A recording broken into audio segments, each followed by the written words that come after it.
Qu'est-ce que vous faites? Mais je suis venu filmer la décoration. Je suis venu filmer votre décoration.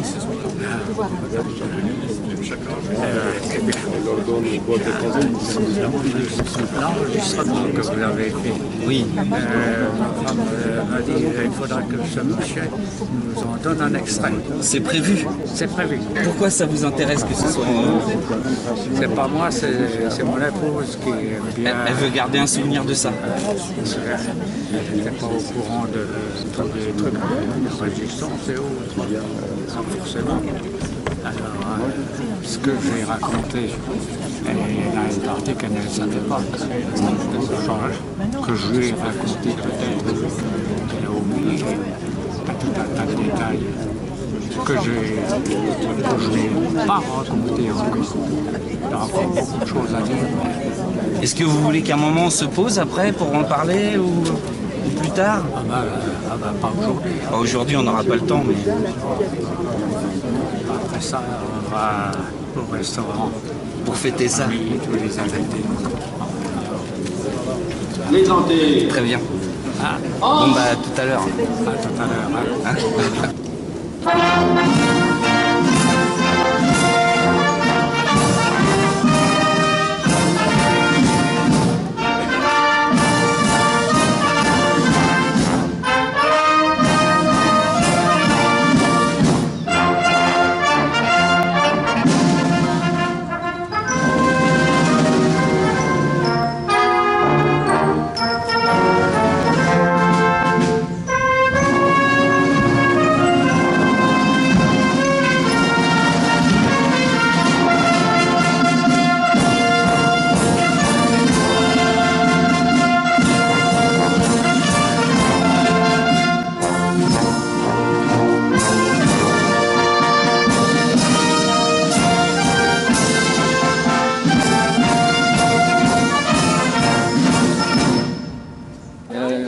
Toute la famille était réfugiée en Charente-Maritime.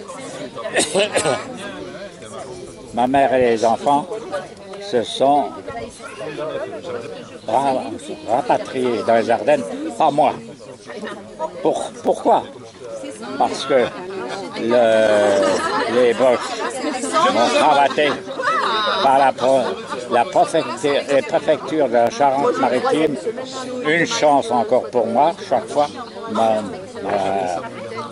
Mon année a été cravatée, alors ils m'ont réquisitionné pour le compte des Allemands pour aller ramasser des aiguilles de pain à lieu-dit-la-Tremblade, face à l'île d'Oléron. On faisait des balles d'aiguilles qui partaient en Allemagne pour la fabrication des habits verts de guerre. Alors, avec on crevait de faim déjà. Moi, je suis resté à moi. Ils ont dit, ils ne vont pas me cravater longtemps.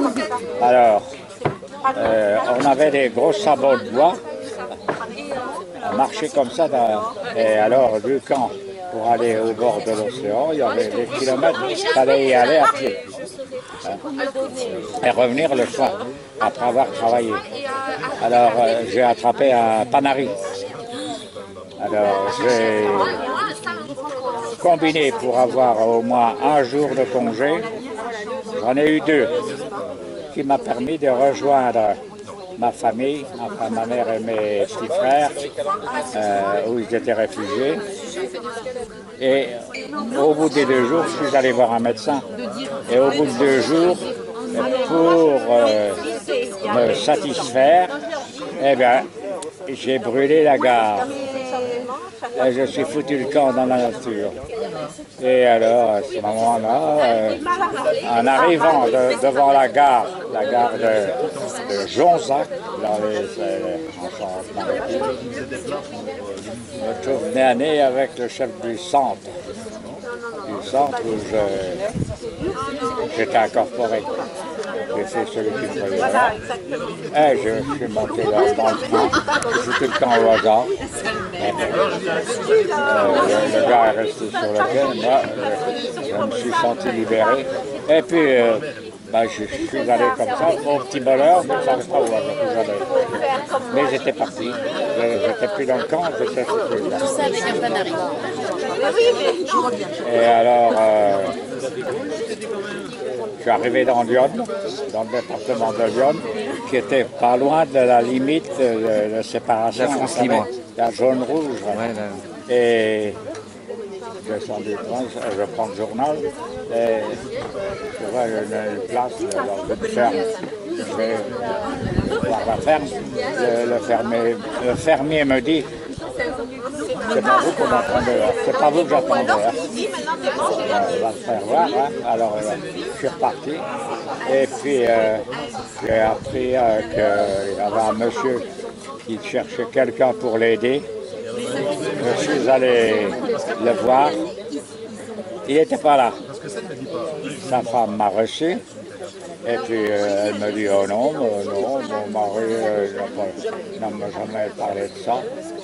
Je dis, te voilà encore dans de la farce. Ah, il y avait une dame qui était là. Et c'était sa sœur. Alors elle me dit, nous cherchons un berger. Vous venez avec moi. Et madame, je dis, madame, je n'ai jamais fait le berger. Hein. Alors ça ne fait rien, on vous apprendra. Alors elle était elle avait un cheval avec sa carriole. Hop, je suis monté avec elle dans le truc. Je suis allé dans cette ferme-là, j'ai fait le berger 17 mois. Et c'est après que vous êtes rentré en résistance. Et la résistance, c'est après. Et alors, donc c'était en 40, 41, 42, je suis rentré au mois de septembre 43, et puis alors là, en route pour le Baroud, et voilà quoi, l'éternel recommencement. Oh. Je sais pas ce qu'on peut dire. Tout est dit. Enfin, merci. À la vie.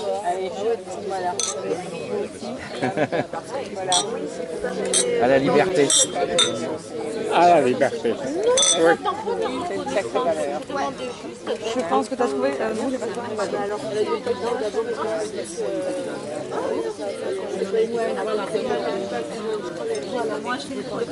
Les Anglais nous parachutaient des armes, des explosifs et de l'argent. Et c'était toujours fait par nuit lunaire. Alors on entendait, alors c'était guidé du sol par des officiers qui venaient aussi bien d'Angleterre, on ne savait pas. Hein. Alors, avec le morse, vous savez ce que c'est le morse? Ouais, tac, ouais. Voilà. Alors l'avion, on l'entendait. Il descendait, plus rien. Il descendait en feuilles mortes au ras de l'endroit parachuté. Il lâchait sa crotte et on était gaz. Il lançait son moteur et foutait le camp. Et nous, alors, on récupérait les conteneurs avec les armes explosives, etc. Et il fallait planquer les parachutes tout de suite. Hein, que les autres les voient en pas. Forêt. Et puis après, il y avait la répartition. Alors on était réapprovisionné en matériel destructeur, puisqu'en fait notre rôle de résistance, c'était pas de bousiller un soldat allemand, c'était d'empêcher les activités de l'armée allemande. Alors, on parachutait les péniches chargées de produits agricoles qui foutaient le camp en Allemagne, des trains de matériel avec des soldats. La dernière opération qu'on a faite, parce qu'on avait la complicité des cheminots. Ils vous informaient des... Voilà. Parce qu'on n'avait pas le matériel, on ne savait pas le faire non plus. Hein. Dernière opération, on a fait dérailler un train de matériel, machines mitrailleuses, etc., et de troupes. Au moment où l'armée française avait débarqué en Côte d'Azur. Ah, en Côte d'Azur. Voilà. Ouais. Alors on a foutu le train au fossé. Et vous savez comment on opérait? Vous avez les deux voies comme ça. Les cheminots avec leur truc soulevaient le rail à gauche, foutaient du ballast de tout. À ce moment-là, les deux voies n'étaient pas fixes, elles étaient comme ça.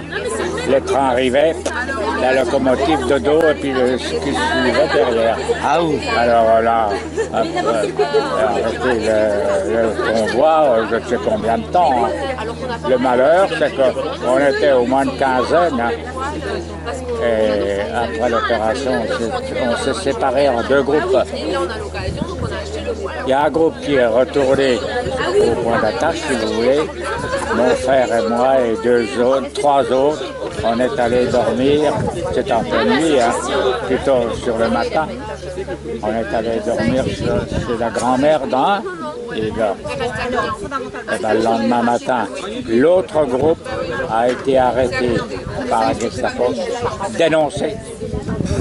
Tout le monde a été, il n'y avait pas de, dans le groupe, il y avait des innocents, des gens qui occupaient, c'était un bistrot.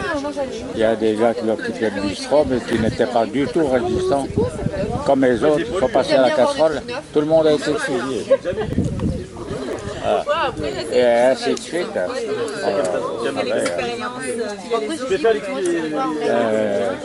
Je reconnais qu'on était gonflés et on avait quand même le trouillomètre à 0. Hein. On a eu peur plus d'une fois. Hein. Un jour, tout seul à bicyclette, je partais en mission, j'allais porter des papiers. Chef de groupe assez loin et j'avais un revolver sur moi. Oh. En arrivant à une intersection de route, je me trouve nez à nez avec un jeu, avec la mitraillette. Avec le recul, je me dis, heureusement mon pauvre type, que tu n'es pas tombé de bicyclette parce que tu passais. Hein. Et alors, j'ai fait celui qui roulait tranquillement et 200 mètres plus loin, je n'ai pas pu continuer. Hein. La peur? J'ai été obligé, oui. Les jambes coupées. Alors, je me suis mis rentré dans une ruelle, je ne connaissais pas. Je suis allé le long du pavillon et puis j'ai attendu. Alors il y a eu tellement de choses, des pauvres types qui sont tombés sous la torture. Hein. Parce que vous savez, c'était la torture. Hein. Ma mère, pauvre innocente, à la suite de l'accrochage de mon frère, qui a été abattu, mais qui a abattu Feldwebel avant de mourir, ma femme a été, je bafouille, ma mère a été arrêtée en otage. Elle a été déportée, Compiègne et Ravensbrück en Allemagne. Elle à Charleville, elle a été martyrisée avant d'être déportée à Compiègne, ville Allemagne. Elle n'avait rien fait, cette pauvre femme. Le tort, c'est qu'elle a des fils qui se sont gonflés et qui ont eu le culot de se bagarrer, quoi. Eh ben, elle a été déportée, etc. Et il y en a des pages et des pages à raconter. Alors. Les détails, les sabotages.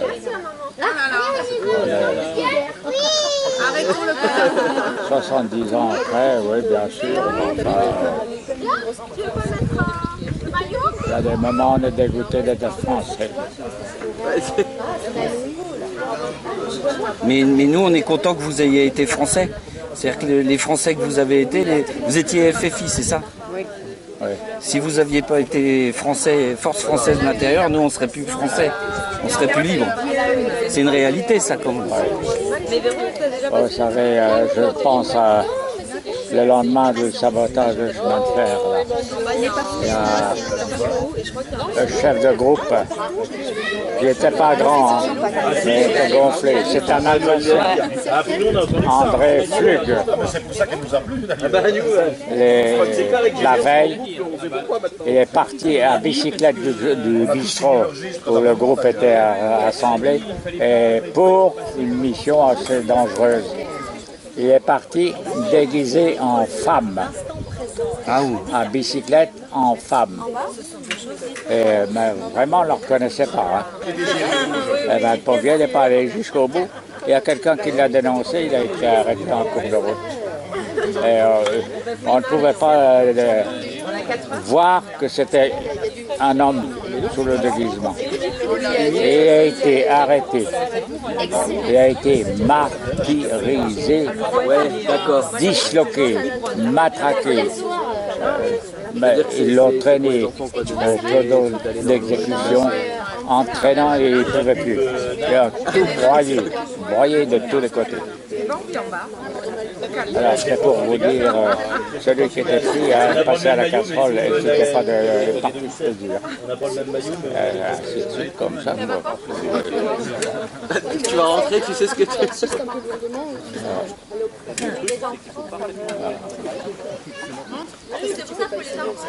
Les anecdotes, on en a. Oui. On en a pagaille. Une astuce, par exemple, les systèmes de sabotage. Le long des canaux, les éclusiers avant tenaient un petit bistrot. L'éclusier, ouvrir le bief, c'est plus ce qui existe maintenant. Le gars était obligé d'y aller avec sa manivelle. Alors l'éclusier, il y a souvent, il y avait un petit bistrot. Alors, il y a deux gars qui rentrent pour aller consommer, mais avec une valise. Alors, l'éclusier leur paye à boire, et puis sortant de là, les gars, alors, n'avaient pas bu beaucoup. Hein. Mais alors, ils ont joué le gars qui était complètement givré. Complètement givré. Alors, devant, parce que l'écluse était gardée par un militaire allemand, hein, avec la mitraillette. Hein. Alors, les deux gars se sont gueulés. Mais alors, les deux gars ivres, complètement. Prends la valise. Non, je ne la prends pas, etc., etc. À un certain moment, l'autre lui dit, oh, tu me fais chier. Tu ne la prends pas? Bon, d'accord. Et ben ça au pied de l'écluse. Et puis les voilà foutus du camp, l'allemand, ça se trame. Hein. Et ils n'étaient pas partis, paf, la valise a explosé. C'était une astuce pour saboter la valise, l'écluse. Alors, comment je vais dire, le travail était simple. Il fallait faire sauter le gond de la porte de l'écluse. La porte. Il n'y a plus rien à faire, il faut tout réparer. Et voilà comment les travaux de sabotage en pagaille. Vous faisiez que ça, quoi. Hein? C'était votre but, c'était faire que ça, saboter, tout le temps. Alors, il y a des moments où je me souviens un soir, je vous raconte tout ça. Un soir avec mon frère, on est dans une maison d'un monsieur résistant, c'était plusieurs, on a constitué un explosif pour aller justement faire saboter une écluse qui s'appelait là, où les péniches tournaient pas faire demi-vie. Ah, je ne sais plus comment. Une écluse de renversement. Le travail exécuté, on met l'explosif dans un sac qui revient, c'est mon frère qui met ça sur l'épaule. Et puis, on n'était pas sortis de chez ces gens-là. Paf! Les gendarmes nous tombent dessus. Alors mon frère, je l'ai fait filer au plus possible. Et moi, avec le recul du temps, je me suis dit, oh, j'avais mon revolver comme ça, j'allais foutre un gendarme par terre, le pauvre type. Il n'était pour rien, il faisait son boulot. On a réussi à échapper aux gendarmes.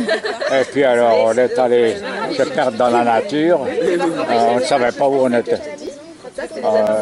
Après coup, on s'est dit c'est un terrain militaire, tout ça, mais on ne sait pas. Alors on a réussi à leur échapper, mais alors on a balancé, la mission était foutue en l'air. Hein. Alors, dans la nature, le sac, on l'a balancé. Et on était écarté assez loin et on a attendu. Il y a eu une explosion, le sac en question. Il y a une explosion terrible, ça fait trembler tout le quartier. Et là, à ce moment-là, voilà une mission qui a foiré. Et ainsi de suite. Presque tous les jours, on faisait quelque chose. Bon.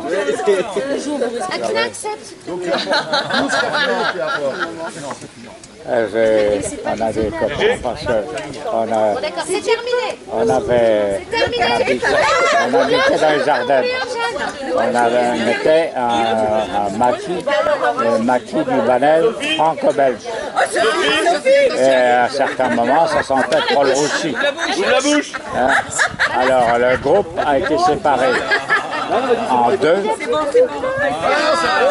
frère aîné, avec des gens de Charleville, a été transféré au groupe Choc des Vosges. Et mon jeune frère de 17 ans avec d'autres ont été transférés. Vous ne connaissez pas les Ardennes, hein? J'y suis passé justement en bateau, mais en péniche. Transféré dans la vallée de la Meuse. Ouais, mais je connais ça. Ouais. La vallée de la Meuse. C'est là justement qu'ils ont été piégés. Alors, dans la vallée de la Meuse, ils étaient 2, 3. Il y avait les chefs de culture, parce que les propriétés des cultivateurs étaient confisquées. Hein. Les récoltes, le bétail, tout ça, ça foutait le camp de l'autre côté du Rhin. Et alors, ces deux, mon frère et un autre, ont eu pour mission d'aller récupérer des armes. Vous savez où ils les ont récupérées? Chez le chef de culture. Hein? Alors, chef de culture, il n'a rien pu faire puisqu'il était désarmé, puis de toute façon. Hein. Alors, j'étais dans les Ardennes, à Sedan, Charleville. Ils ont pris le train pour rejoindre leur camp dans la vallée de la Meuse. Et alors, dans la vallée de la Meuse, il y a eu le comité d'accueil dans une petite localité où ils sont descendus.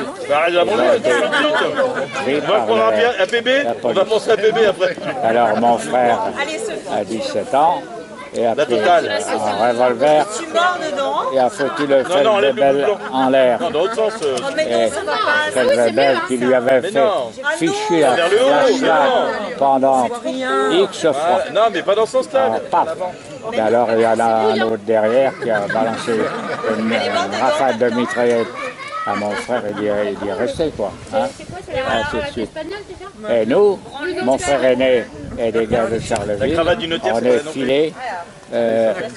Non, à la suite de ça, la Gestapo est venu chez nous arrêter ma mère et mes deux jeunes frères. Hein? Alors, ma mère a été internée à la prison de Charleville où elle a été torturée, la pauvre vieille. Et mes deux jeunes frères ont été internés provisoirement dans une maison d'enfants, si vous voulez, mais sous la protection de la police. Combien de café? Parce que... Alors, mon frère aîné, nous étions dans les Vosges. Alors, quand on a appris ça, on a pris le train Je ne sais pas. Non, vous êtes trop jeune pour savoir. Il y avait la police des chemins de fer qui contrôlait partout dans les trains. Alors, on a risqué le coup. Épinal, Charleville, pour venir sauver les jeunes. Les petits frères. Avec la complicité d'un chauffeur de taxi, on a réussi à sortir les deux jeunes et les planquer dans un village voisin. Et puis alors... Comment vous les avez sortis de là? Oui. Comment vous les avez sortis de là? Ouais. Sans armes. Sans armes. Ouais. En faisant croire que la mère était dans la voiture et elle était mourante. Ouais. Alors, ben, il fallait faire vite, hein. Il fallait faire vite. Et alors, mon frère aîné est resté avec les deux petits jeunes dans les Ardennes. Et moi, avec deux dames complices qui étaient venues, une dame complice qui est venue des Vosges pour récupérer les gosses, on a repris le train avec les enfants, direction Épinal, avec des papiers d'identité faux, bien sûr. Et on a eu la chance de passer au travers. On a été contrôlés. Alors moi j'avais un nom d'emprunt. Je ne portais pas mon nom. La dame, c'est pareil. Elle a passé pour étant la mère des enfants, etc. Et puis comme ça, les enfants ont été planqués. Ils ont fait leur communion sous un nom d'emprunt. Et alors, et puis ça a continué, hein, ils étaient là, alors, on a participé à des maquis. Aussi à Sacré-Cœur, on était dans ce maquis. D'ailleurs, les Français ont fait un peu des erreurs. Hein.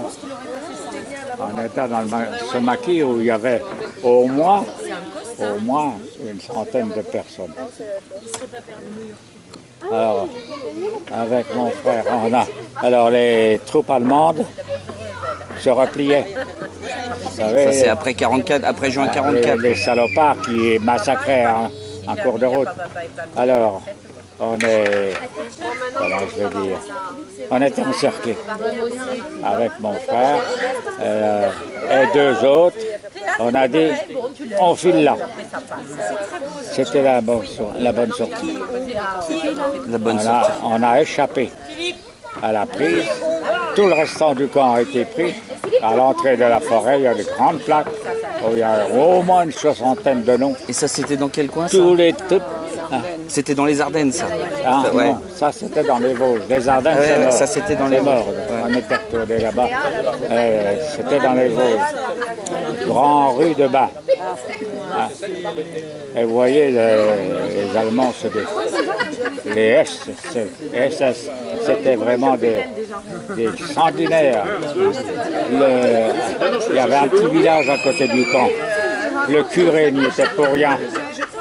Eh ben, ils ont attrapé le curé, ils l'ont fusillé sur la place, sans aucun procès, sans rien du tout, en l'air. Alors, toutes ces équipes-là du camp ont été déportées, ils sont presque tous restés là-bas.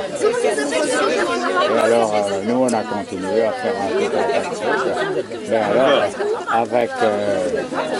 attendez voir comment ça s'est passé. Oui. Ah ben, c'est l'autre fois, là, à la sortie du camp. On partait. En voiture, on était 5-6 dans une vieille traction avant. Et dans un petit village, il y avait une grimpette. Et puis alors, la route que le chauffeur voulait prendre bifurquait comme ça. Alors, on a doublé une file d'engins blindés qui repartaient en Allemagne, mais alors armés à fond. Hein. Alors on a doublé ça s'est bien passé, puis arrivé en haut dans le virage, paf, il a doublé, il a calé son moteur. Ah oui. Et nous, on était assis derrière, on ne pouvait pas tout camoufler, on avait des armes qui dépassaient le... Oh, alors là, j'aime autant vous dire que j'ai eu peur. Hein. Et puis, il a réussi à démarrer. Et puis, je vous en raconterai juste là. Oui, oui. L'écrire, tout ça. Ce soir, il y a match à la maison. Les enfants lui ont demandé 36 fois. Tu sais, c'est pas des bons souvenirs. T'as pas envie de... Les gens qui n'ont pas vécu cette période ne peuvent pas comprendre le comportement de l'armée allemande. C'était une armée d'occupation, mais sanguinaire, tortionnaire. Tout était bon. Tout était bon pour asservir. Et aucun pardon. Hein. Vous avez beau dire que moi je suis innocent, vous passez à la casserole comme tout le monde. Allez voir ce qu'ils ont fait au maquis du Banel. Au maquis du Banel, c'était le maquis franco-belge. Ils sont devenus les cigares du Banel. Mais les petits copains du Banel. Donc le maquis franco-belge. Hein. Donc le maquis franco-belge a été fractionné en plusieurs, puisque ça sentait vraiment le rousset. Alors, mon frère et moi, et des gars de Charleville, les Vosges. Mon jeune frère et d'autres, maquis de la vallée de la Meuse. Et puis il y a une partie qui est restée à proximité. Et ben, les pauvres types qui sont restés à proximité ont été capturés, martyrisés. On a retrouvé leurs cadavres, les mains attachées dans le dos avec du fil de fer et enterrés vivants. Voilà l'époque que nous avons vécue. Et autant on parle des violences faites aux femmes, du viol pendant la guerre d'Algérie, les Allemands n'avaient pas des attitudes comme ça envers les Français. Comme ça. Sans doute. Non, mais Il y a peut-être quelques cas isolés, alors que la guerre d'Algérie a vraiment été réputée pour toutes ces violences. ouais, mais là, c'était les Allemands, c'était global. Ils ont tué à tour de bras. Oui, mais à côté de ça, ils n'ont pas fait de violence. Si, globalement. Oh, il y en a eu peut-être Si. mais pas comme pas comme en Algérie quand même. pas comme maintenant. Et vous savez, c'était bien organisé quand même, hein, parce qu'on avait des officiers qui étaient parachutés depuis l'Angleterre, qui venaient nous donner des instructions pour constituer les explosifs, etc.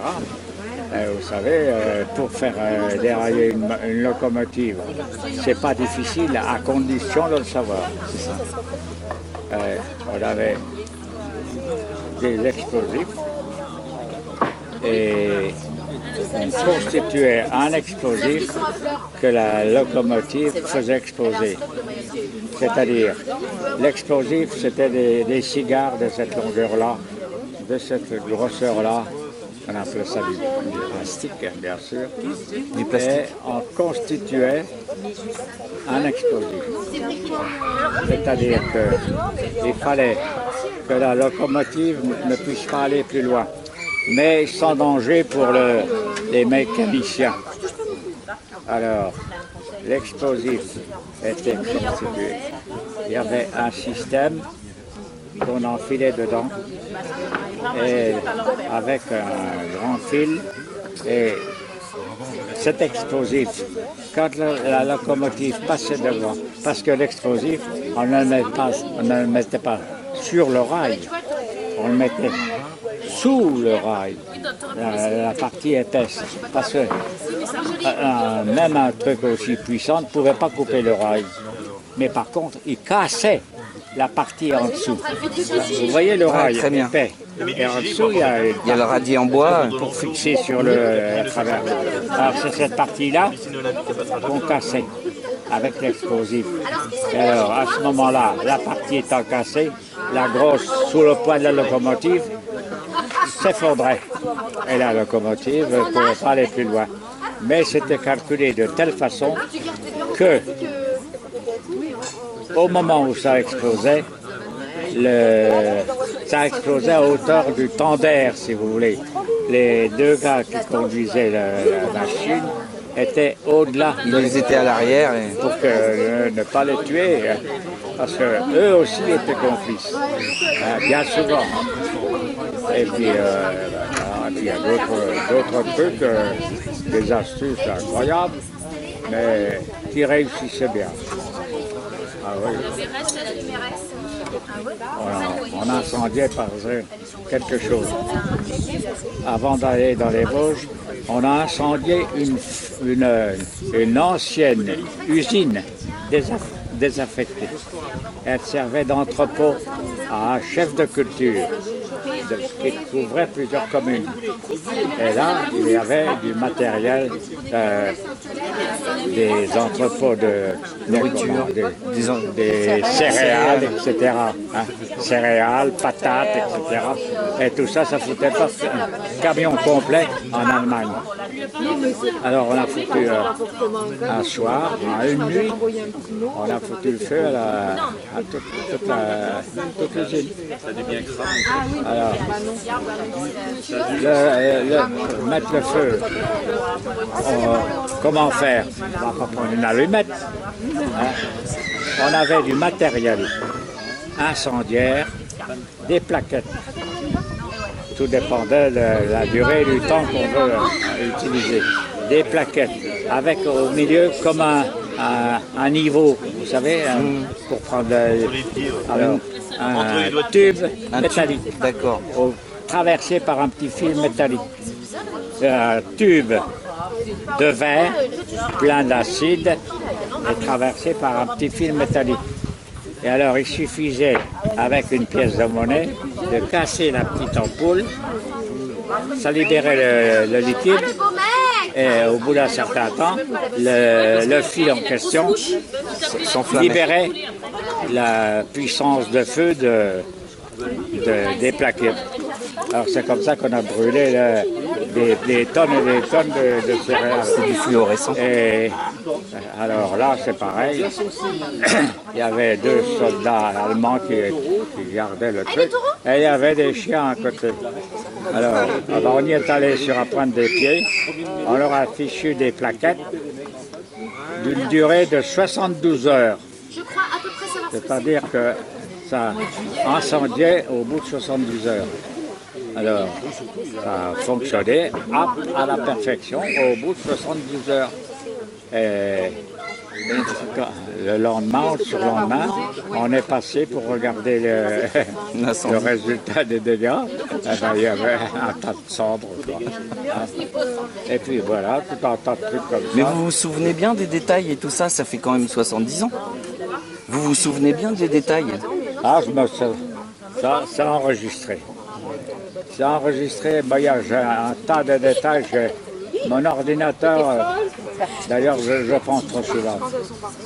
Je pense trop souvent à des choses comme ça, et à des choses tristes. Est-ce que vous auriez encore du coef? Ouais, mais vous voyez, on a fait un beau mariage hier, et c'est grâce à ça, parce qu'on est libre. On a fait un beau mariage hier, parce que c'est grâce à ça, parce qu'on est libre.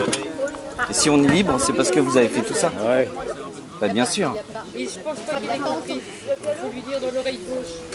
Je dis, on a fait un beau mariage hier, parce que vous avez fait tout ça il y a 70 ans, et qu'on est libre aujourd'hui.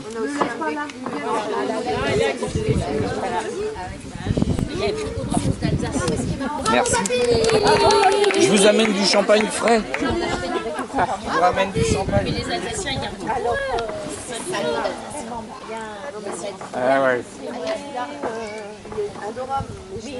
C'est juste 15 fois qu'il tourne. Non mais attends. Non mais je crois qu'il était là pour le fauteuil. Voilà. Oui. Voilà, merci. Eh bien oui, mais il faut pas Parce que...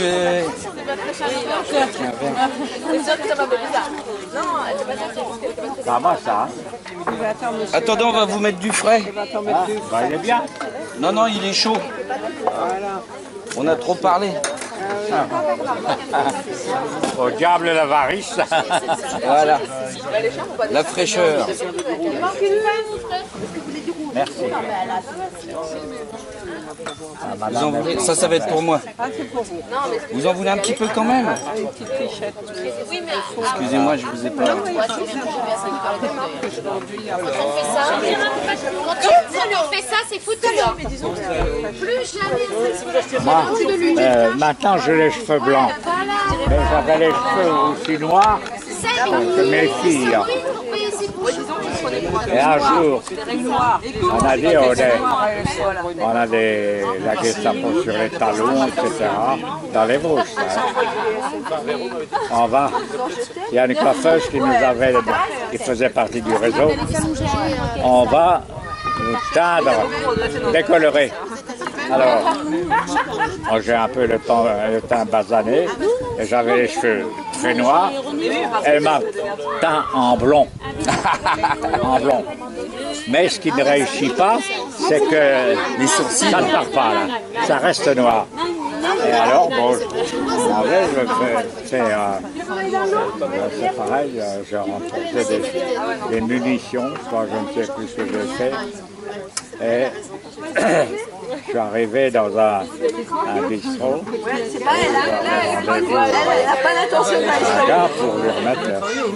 Et il y avait deux dames dans le machin, dans le bistrot. Elle dit à l'autre, t'as vu celui-là? Il est tout blanc et il a les cheveux. Ah bah j'ai compris. Hein. Il est rentré, il a alerté la coiffeuse qu'il avait fait, et puis il dit hop, on rebelote la couleur foncée. Hein. Parce que là c'était un signe de se faire cravater en rien de temps. Hein. Et puis voilà. Non, il a 17 ans, il a on a eu un Américain qui c'est pareil là. Ah bah,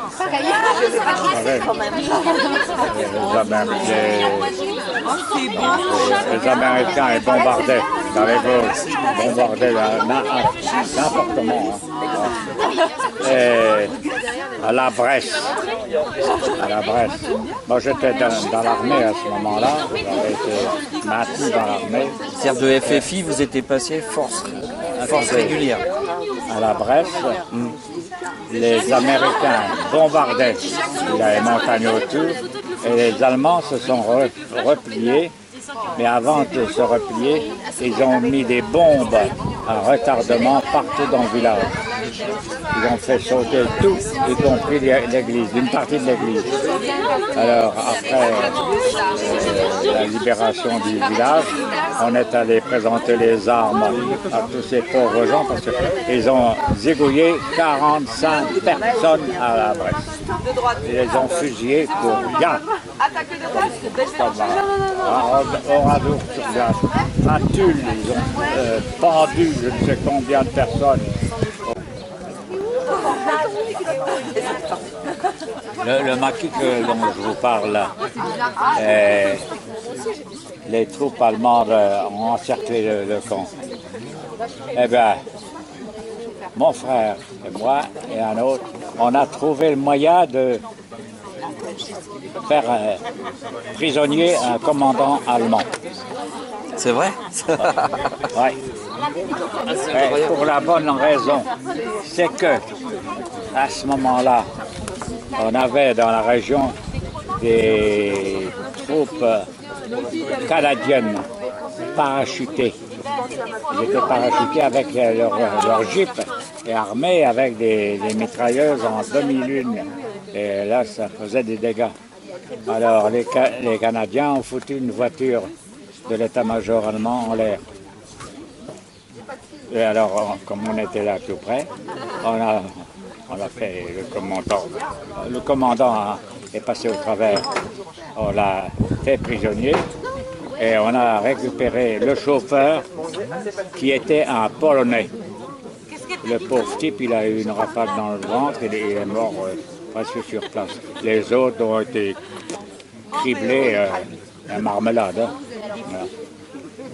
Et le prisonnier, à ce moment-là, on l'a mis de côté, on l'a planqué. On n'avait pas d'autre moyen. On l'a planqué. Et dès que les Américains sont arrivés, on a sauvé les Américains.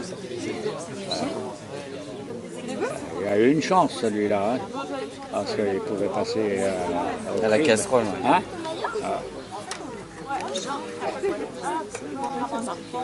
C'est dans les... On ne reculait devant rien, hein. Il fallait bien. Hein. Il fallait bien. Il ne s'agit pas de dire je crâne parce que j'ai fait ceci, parce que j'ai fait ça, ou alors je crâne parce que j'ai jamais eu peur. C'est pas vrai. Hein. On a très souvent le trilomètre zéro. Hein. Faut pas s'embarder là-dessus. On a peur, on y va, mais on a peur. Nous allons? C'est comme ça, hein. L'espèce humaine est comme ça. Hein. On était archi gonflés, téméraires, parce qu'on a réussi des coups qu'on ne réussirait pas aujourd'hui. Alors, on arrêtait les convois sur la route. Hein. Vous savez comment on les arrêtait? Il y avait une rangée d'armes de chaque côté. Vous savez ce que c'est qu'une grenade quadrillée, une grenade défensive? Hein. Il y a une goupille. Alors, on mettait un fil métallique après la goupille et on accrochait ça autour de l'arme. Pardon, autour d'un arbre. Là, c'est un grand fil qui traversait la route de l'autre côté. Et quand le convoi arrivait, il embarquait le fil. Hein? Il tirait la goupille du coup? Mais il dégoupillait la grenade. Alors, à ce moment-là, la grenade explosait. Et ce sont des grenades quadrillées. Donc, quadrillées défensives. Très dangereuses. Elles vous tuent un bonhomme à 100 mètres. Hein. Alors, après, ils avaient trouvé l'astuce de faire précéder les convois par un engin, un plus gros engin, mais avec un Français au volant. C'est comme sur les lignes de chemin de fer, à la fin, pour éviter les sabotages, enfin, les éviter, se mettre à l'abri. Ils faisaient précéder le convoi ferroviaire d'une drésine. Vous savez ce que c'est qu'une petite machine qui sert à l'entretien, c'est ça? Aux ouvriers, quoi, pour mettre du matériel dessus. Alors la drésine, elle précédait le convoi.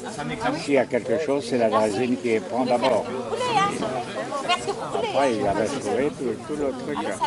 Aujourd'hui, on prend les gens en otage, en bouclier humain. Et à ce moment-là, on utilisait toutes les astuces possibles et imaginables pour arriver à nos fins. Nous, on n'a jamais tué qui que ce soit. Jamais tué qui que ce soit. On a voulu un jour tuer quelqu'un, on a voulu tuer la Gestapo. À Épinal, vous connaissez Pomona. Pomona, Rossi, fruits et légumes. Le directeur de Pomona était prisonnier à la prison de la Vierge à Épinal. Alors, ça faisait un bout de temps. Et il avait été martyrisé, tout ça, et puis ça s'était calmé. Et avec des complices extérieurs, avec le courrier, ils avaient combiné une histoire de cache d'armes en forêt. Alors, alors le jour fatidique est arrivé et on avait monté tout le système pour chacun fiche un gars de la Gestapo en l'air. Mon frère et moi, on était retenus pour faire partir du commando. Et à la dernière minute, je ne sais pas pourquoi, c'est parce qu'on était trop décisifs ou je ne sais pas. On ne nous a pas retenus. Ils ont monté l'opération, un fiasco complet. Le pauvre type arrivé sur le terrain ne pouvait plus montrer de dépôt d'armes, c'était pas possible. Ils l'ont abattu sur place et puis ils sont repartis. La Gestapo l'a tué. Et puis les autres n'ont eu qu'une chose à faire, c'est de foutre le camp. Alors, les résistants. C'est tout ce qu'ils ont fait de bien. Alors que le coup était bien monté, là il fallait y passer. C'était eux et nous, et lui. Et ben, nous, on ne nous a pas reçus. On a appris qu'ils avaient monté l'opération un peu plus tôt. Ça n'a pas marché. Quand on décide quelque chose, on le fait.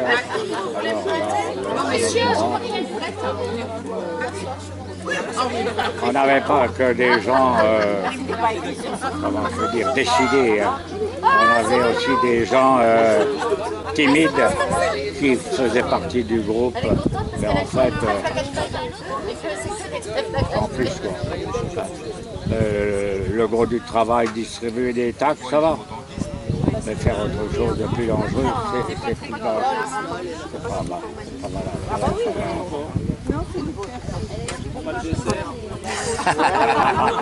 Merde!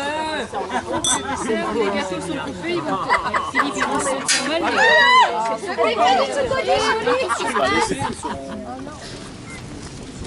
Présentez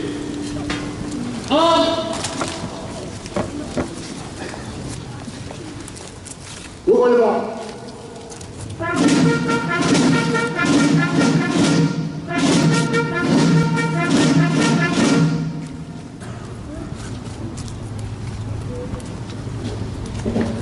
À 18 ans, M. Lambert Aimier entre en résistance dans les Ardennes, menant des actions de la plus haute importance pour les Alliés. Recherché par la Gestapo, il rejoint la résistance vosgienne. Pour ses actions, sa famille perd un lourd tribut. Aidé par des résistants, il délivrera 2 de ses frères, mais ne pourra sauver sa mère qui décédera en déportation. Son combat clandestin ne prendra fin qu'à la libération en 1944. Monsieur Aimé Lambert, au nom du président de la République et en vertu des pouvoirs qui nous sont conférés, nous vous faisons chevalier de la Légion d'honneur.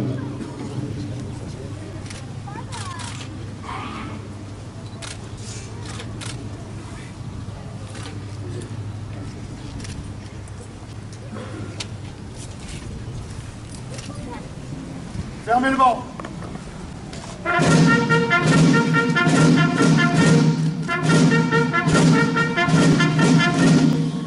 Reposez. Ordre. C'est haut là.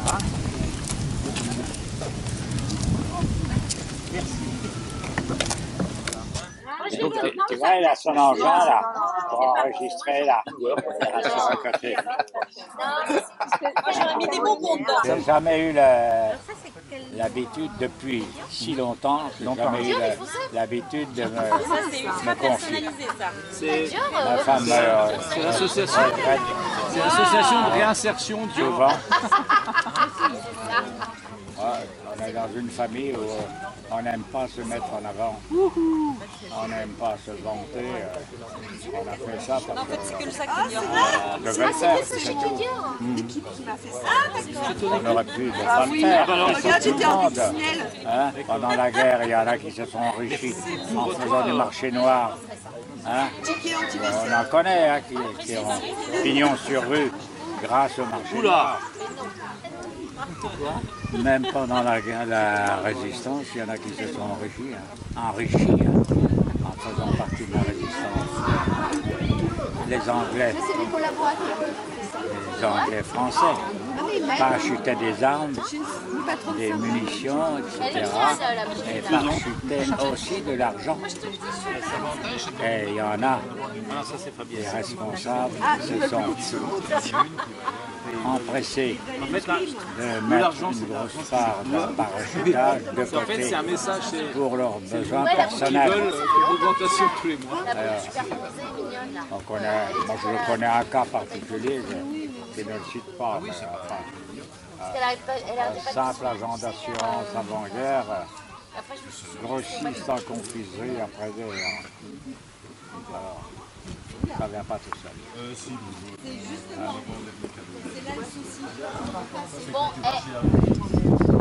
Et nous, pauvres manants.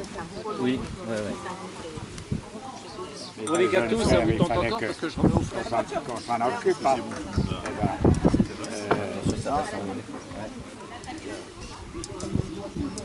On avait besoin d'argent. Bah oui. C'était au compte-gouttes. C'était au compte-gouttes.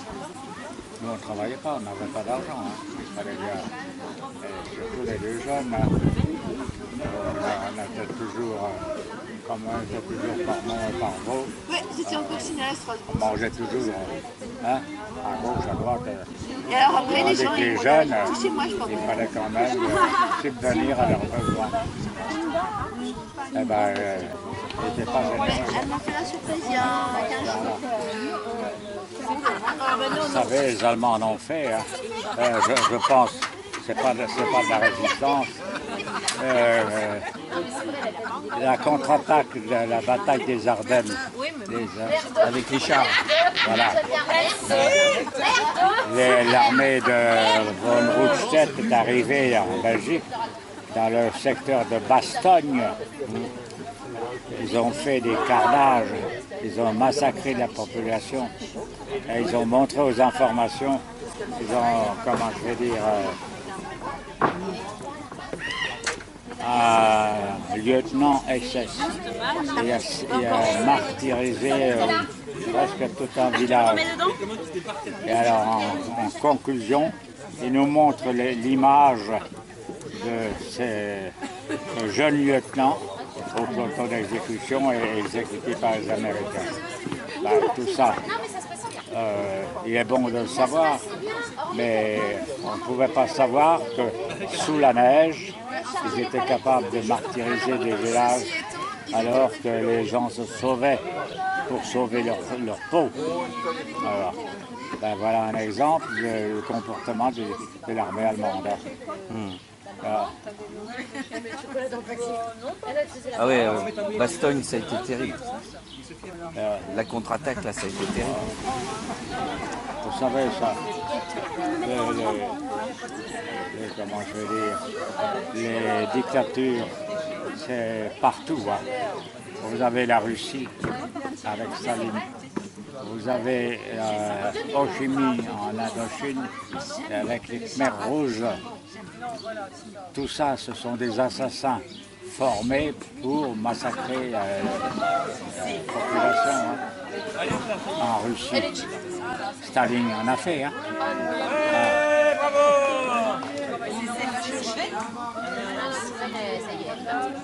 Staline, quand il avait besoin de quelqu'un, il exploitait.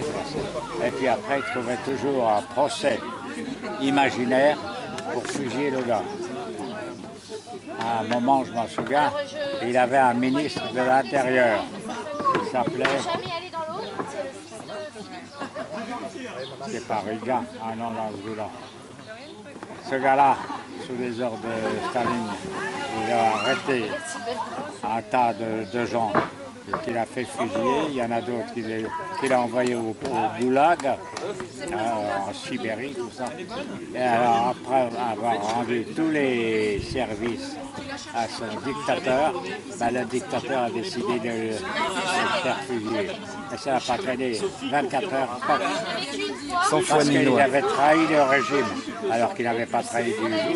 Il avait obéi aux ordres, hein, exécuté. Eh ben, partout, hein. Moi j'ai connu Antoine, des militaires qui ont combattu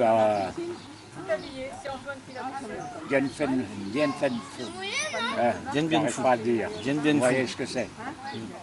Commandé par le général Bijard, le général le plus décoré de France. Eh bien, les Khmers rouges ont martyrisé tous les militaires prisonniers. Ils en ont tué je ne sais combien.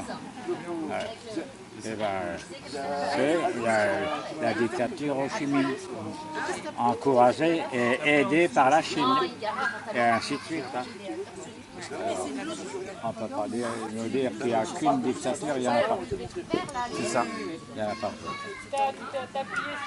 En ce moment, quand on voit les pays arabes, eh ben, dis donc. Oui, ça change juste demain, mais c'est toujours... Ça dépasse l'entendement. Hein. Égorger les gens,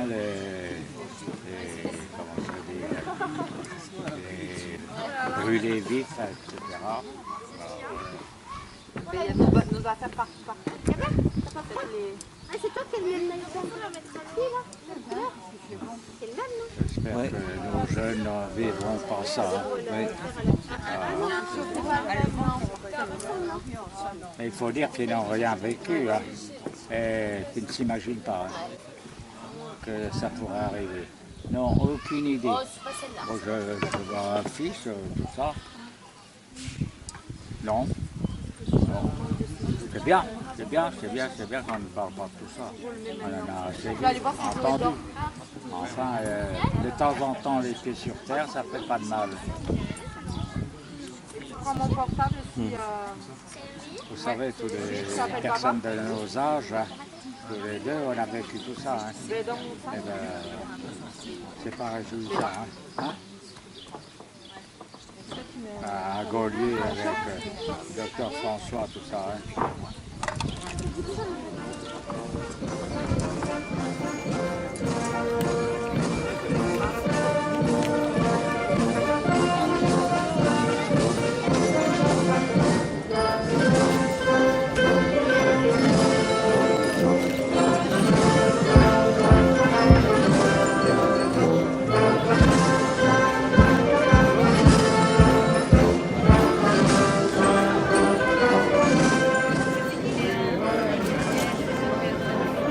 Pour la postérité. Hein.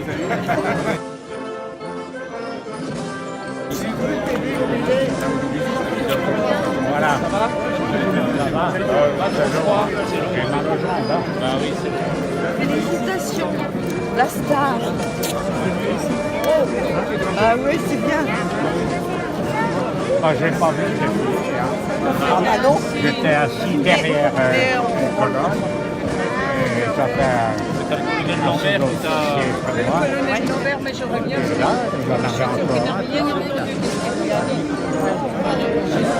J'ai eu des infirmières qui m'ont tenu. Ouais, ah, c'est...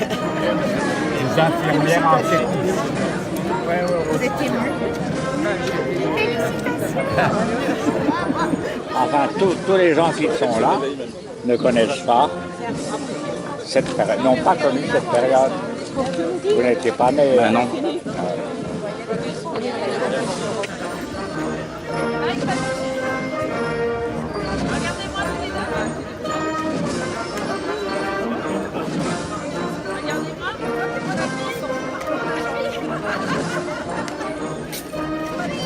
Merci d'avoir écouté mes histoires que je n'avais pas l'intention de raconter. C'est parti. Merci de me les avoir racontés.